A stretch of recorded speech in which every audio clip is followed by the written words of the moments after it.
No, exactly. I mean, and that's the whole point of the exercise, isn't it? Is to try to get worldwide interest and worldwide participation in these races. And you're right. You almost have to throw it out there where you say, okay, if we're going to do this together in the spirit of continuity, we're going to have the first one at one of your tracks, and you can highlight and showcase what you do, and we can bring our better horses there, which is which is a phenomenal idea.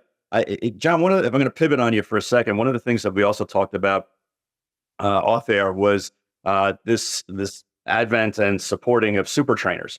And again, free trade says that we can do whatever the hell we want. If we want to give horses to the top 5 trainers in the world, and they have 1,000 starters, then as an owner, that's my risk for doing it. But the reward is I can tell my buddies that I have Chad Brown training horses for me, or I have Bob Bapper training horses for me. What's your take on super trainers, and should they be allowed, or is there something we can do to police it and maybe have a cap on them? Because stall applications don't work anymore. It used to be where there was a finite number of stalls, and trainers couldn't get big because they just weren't able to have the stall capacity on racetracks. Now racetracks are so underwhelmed with horses on the grounds that if a trainer comes in and says I need 200 stalls, they basically would grant it to them.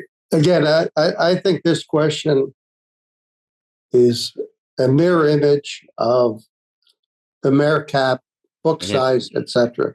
Yep. There's a lot of negative consequences to concentrated power in every business, to the point of monopolists, undue influence, squeezing the other guy out.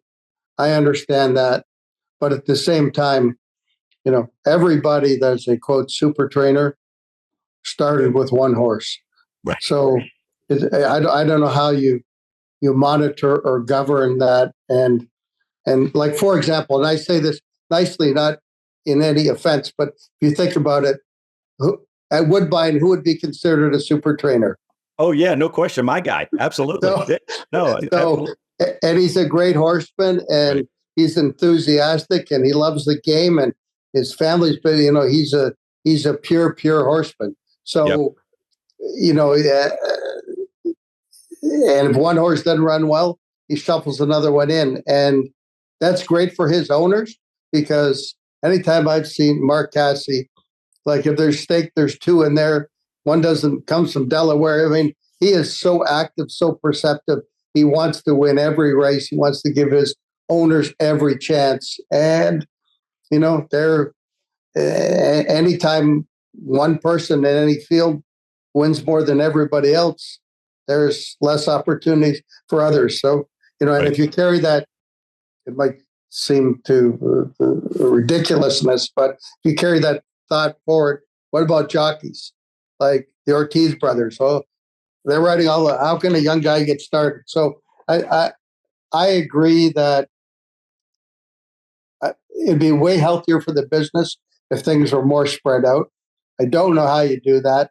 I think it's impossible to tell an elite guy, you can't buy this horse and train this horse because you are a quote number. And particularly so when no other part of the business is regulated, and you're going to pick me, a trainer, to say what I can and can't do, but you're not going to tell a breeder he can't breed 300 mares. So it's difficult. But it's a disturbing trend when Hall of Fame caliber people, even some in the Hall of Fame, can make a living. And again, in that we're a regulated business, so much of what we do is dependent upon legislation. You talk about takeout, you talk about slot revenue, you talk about licensing, dates. Everything is so regulated that I don't know. It just seems to me that it's problematic, because when not enough people make a living or support an industry, when these issues come up, you just don't have this foundational support that you might need if there is for example, a vote, we're sending slot revenues, and if four guys make a living breeding and trading, and no one else has anything to do with it, you're less likely to have,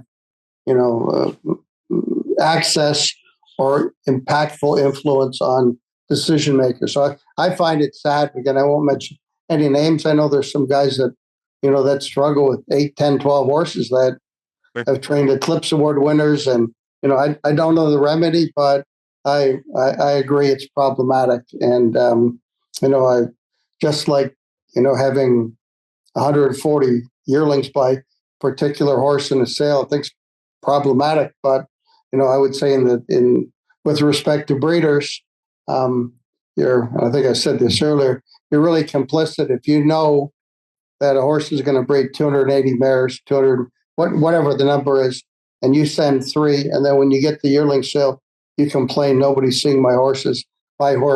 He's a nice horse, but he didn't meet, he's not at 10, he's a 7+. Nobody's looking. Well, that's because there's lots of them. So, you have a choice to, the breeders hold all the cards, right? So I send this guy in, until you sign the contract, she's not bred. And, we have a herd mentality, and there's some kind of sort of invisible inertia that decides who someone should breed to as a freshman horse, who the hot horse is.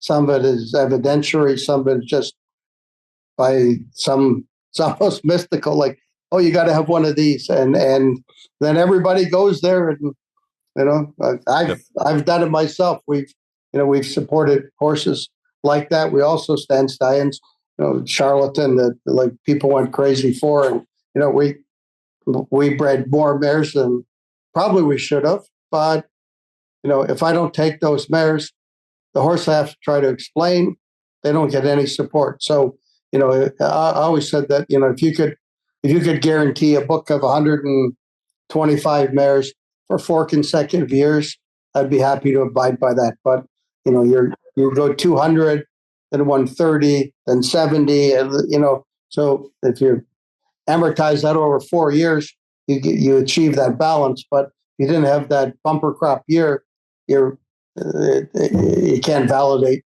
what you paid for that stallion prospect. So I think there's a lot of swirling problems that probably don't have a definitive answer. But I think the challenge in this business is to try to identify, one at a time, some things that we can fix, some offered solutions that demonstrate that they're going to aid and move forward a particular cause. For example, this Breeders' Cup modernization of nominations. You're going to create millions of dollars for the Breeders' Cup. Then, the challenge is that money would go to purse. It doesn't go to some invisible cause or goes into a reserve fund that doesn't, benefit the horse owner. Or that never pays out. Exactly. Yeah, well, same thing. The Churchill have now increased the Derby purse. There's talk about aftercare and Rapoli getting involved in that. So, we can, any time you have sort of 30 years of benign neglect where sort of avarice and greed and sort of a hierarchy of nepotism has controlled a business, then if it was easy, it would be done. So, obstruction of entry where you can have some influence, I believe is a significant problem. Again, I'm not critiquing any particular family or name, but if in a meritocracy, which is what this country should be, if you, your son, and your cousin have been in charge for 75 years, that's more like a monarchy, but we don't recognize monarchies here. So, fresh ideas, fresh influence, or,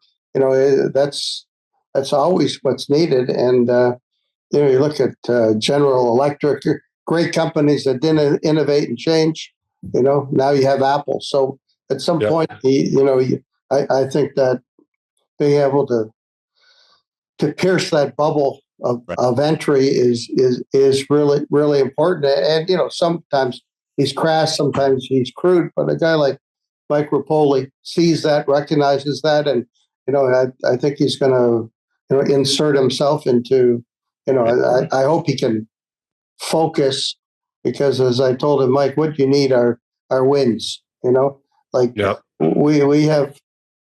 we have an unlimited number of critics in the business. And I said earlier, and I listened to that show with Tinky, he's eloquent. He points out lots of problems, but I haven't heard him offer a concrete solution that advances the sport. And I'm not knocking the guy. He's a smart guy, and I think he makes some valid points, but I don't think we need enlightened or eloquent criticism. Right. We know it. We have to take action to fix things. And it's probably 20 steps, but 20-step journey. You've got to make the first one, rather than complain about number 15. So I got you. I mean, that's what we try to do on this show is pierce that bubble and start getting on that path to solutions. Jon, thank you so much for coming on for the time. One quick question before we leave. Curlin is sponsoring the Florida Derby this Saturday. Are you going to be there to present the trophy to Jon Green after Hades wins the Florida Derby? Yes, I'm going to be there. I might have my eldest son do the presentation, or I might do it. But good luck, and I hope your horse runs his best race. If I could make one point, because I've been reading about it, and I think it's something that again is a bit of a quandary and needs sorting. This idea of contamination and drugs, and I was thinking that we read about all these innocuous positives, etc. If we had a threshold at which it's scientifically absolutely proven that you can have no effect upon performance, I don't think they should be called as positives. If I drive 31 in a 30-mile speed zone, I don't get a ticket. It's irrelevant. And it really, from a perception point of view, you read all these drug positives, and if I didn't know about the business, they're all cheaters. They say, well, it's a minor bute overage. It's it's something that was clearly contamination. And if we could eliminate all of that, a reasoned, sensible person would say the only objective that we have is to eliminate cheating in the business. And while I wouldn't speak for everybody, because not everybody would agree with this, I believe that therapeutic medication that has shown its efficacy is approved by the FDA, has been studied, helps a horse, and is good for everybody's business. They're sounder. They're more apt to give their true performance, better for owner, trainer, jockey, etc. But these exotic drug cheaters need to be eliminated from the game. But I think, the Rusty Arnold thing, a guy can't be in the business for 50 years and all of a sudden he's trying to take an edge. Clearly, it was a mistake. And we drag them through the mud. They have to hire lawyers, and they get suspensions and appeals. I think that's bad imagery for our business, and it's sort of self-created. And the same thing with penalties. Again, I know at times it's controversial, but I just feel so strongly that the Bob Baffert thing is just so bad for the business that there were some that would have thought 2 years is not enough. There have been people say 2 years, that's ridiculous. It's way too much. But when a racetrack could arbitrarily decide to change a written penalty after the fact with no further demonstration of a rules violation, inadvertent, accidental, purposeful, etc., I think that's very dangerous. And again, I qualify by saying I'm a big fan of Bob Baffert. I think he's just a remarkable, unbelievable horseman. Yes, he gets the best horses, but most of them are ones that he physically looks at and says, I love this horse. He did it when he was, I think, the first horse he bought, he won a British Cup Sprint. So, jurisprudence means that whatever your penalty is, it doesn't really matter in his opinion. Once you serve your time, if Sure. arbitrarily you can just extend ad nauseum as you feel, that's somebody's life, it's somebody's living, it's somebody's family, and forget a personal view. If the fine is the fine, the suspension is the suspension, and to say you're spreading a quote false narrative, all he's doing is representing his side of the case. That's you have the ability to appeal. That's why you have a Supreme Court. You can defend yourself. You're defending your liberty is the number one, I think, premise of being an American. And now the Derby is all in a quandary. Does he have the best horse? Maybe he does, maybe he doesn't. He can't run here. If he wins, he takes the points or doesn't get the points. It just, we're creating such a conundrum that is self-imposed. If you want to make it 3 years, 5, whatever you want to make it, and then when it's over, it's over. No, right. I'm with you. And we've said that. I'm not as big of a fan of Baffert as you, but like this, there was no legal justification for extending that suspension. Jon, appreciate the time, brother. Thank you so much. I always love your insights, and keep fighting the good fight on the breeding side in particular. Great. Thanks for having us, and keep doing a great job with your show. Thanks, Jon.